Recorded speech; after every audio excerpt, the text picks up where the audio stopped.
Have you ever noticed how when you travel, you feel like a slightly better version of yourself?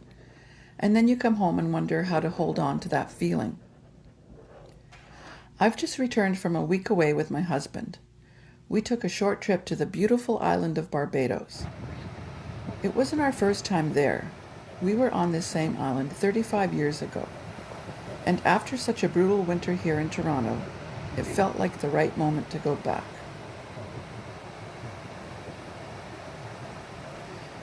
But what surprised me wasn't the warmth or even the beauty of the island. It was how quickly something inside me shifted. Isn't it remarkable what travel can do to your outlook? I think travel, whether it's far away or just unfamiliar, is one of the fastest ways to bring you back to yourself. When you're removed from your usual environment, your routines, your habits, the same visual cues your brain sees every day, your mind stops running the same loop. I've been reading up on neuroscience, and it actually supports this. When we experience novelty, the brain increases dopamine, which boosts motivation, curiosity, and learning. In simple terms, new environments wake your brain up. And I felt that happening almost immediately. It's not that you become a different person when you travel, but I do think you become your better self. You notice more. You respond instead of react. You make decisions more consciously instead of automatically. What's really happening is that your autopilot shuts off. Our brains are incredibly efficient. In familiar settings, they conserve energy by predicting what comes next. That's helpful, but it can dull us. Travel will interrupt that pattern.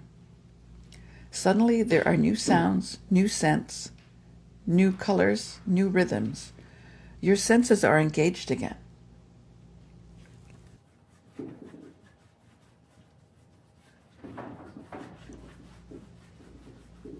While I was on the island, I felt completely limitless. Free in a way that's hard to explain, but easy to recognize when it happens. And I realized something important. This feeling didn't come from the location itself. It came from the state of mind the location allowed me to access. That's the part I don't want to lose now that I'm home. The colors on the island were unforgettable. The blues and teals of the ocean were so intense.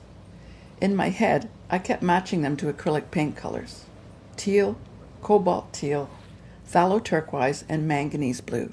Just beautiful. Of course, they shifted throughout the day. Morning was different from the afternoon, and sunset, when it didn't fizzle out, was a whole other story. Those sunsets were the most saturated oranges and yellows I've seen in a long time. And I wasn't just seeing those colors, I was feeling them. There's another interesting thing the brain does when we travel.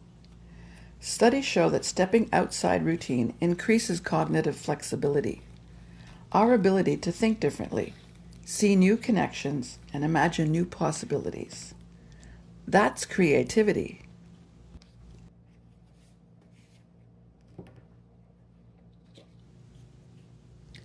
So when people say they feel inspired after traveling, they're not just romanticizing it. Their brains are literally more open. And that openness doesn't have to end when the suitcase is unpacked.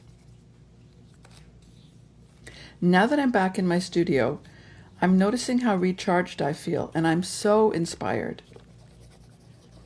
I've decided I don't want to fall back into the exact same routines I had before I left. Not because routines are bad, but because unquestioned routines slowly put us back on autopilot. So instead, I'm choosing to do one thing that's different every day, to keep things fresh. That feeling of freedom I had while traveling, that's what I want to capture in my paintings now. Not the island itself, not palm trees or ocean views, because I don't want to paint them realistically. With paint, I want to capture that feeling of total freedom and the state of being it unlocked. Because the real gift of travel isn't the destination. It's the reminder that this version of you, the more open, curious, present version, already exists. And you don't have to go anywhere to access it again. Isn't that amazing? Maybe that's the real inspiration we can bring home with us. Not souvenirs, but awareness. If this video resonated with you, please give it a like and let me know in the comments. Thanks for watching.